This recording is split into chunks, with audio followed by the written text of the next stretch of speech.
Chhattisgarhi video देखने के लिए हमारे चैनल को सब्सक्राइब करें और दबाएं इस बेल आइकन को, ताकि हमारे वीडियो के नोटिफिकेशन आपके पास पहुंचे सबसे पहले।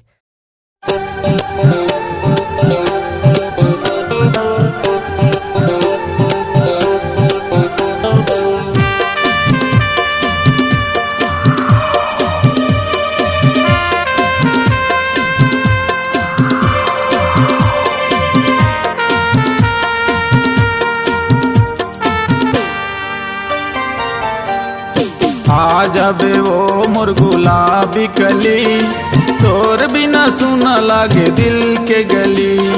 आ जाबे वो मोर गुलाबी कली, तोर बिना सुना लागे दिल के गली।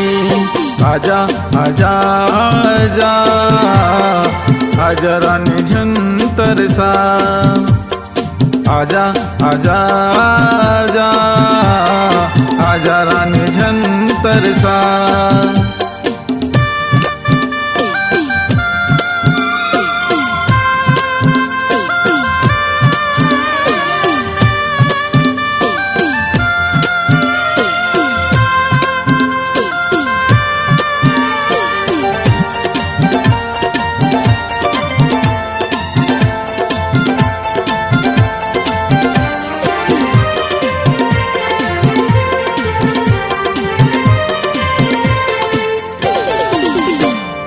जैसे रे मछुरिया पानी बिन तरसे, तैसे मोरे मन तोरे माया बिन तरसे।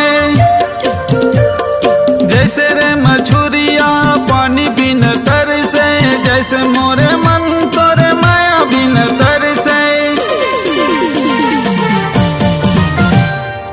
अंतस के प्यास बुझा दे गोरी, अंतस के प्यास बुझा दे गोरी, तोर बिना सुना लागे दिल के गली। आजा आजा आजा आजा रानी झंतर सा, आजा आजा आजा आजा रानी झंतर सा।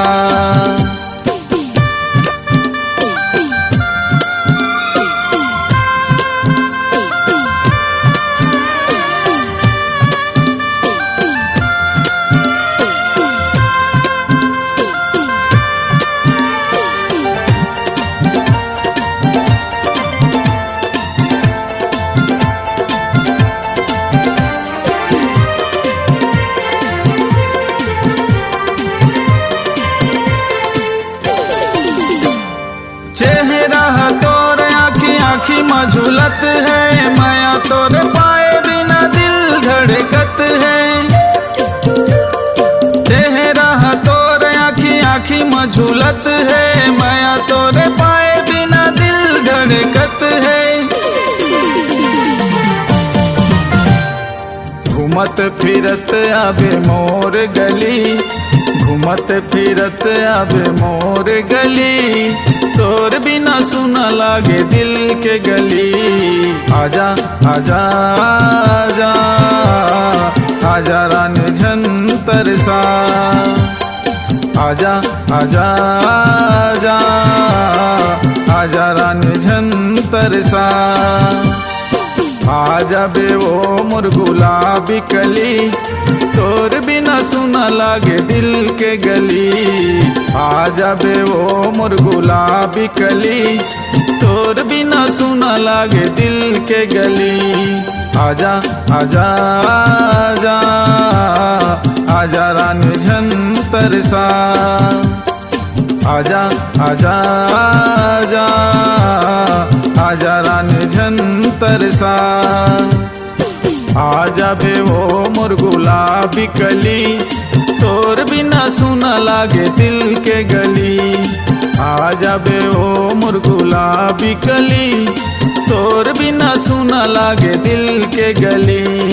आजा आजा आजा आजा रानी झंतर सा, आजा आजा आजा आजा रानी झंतर सा।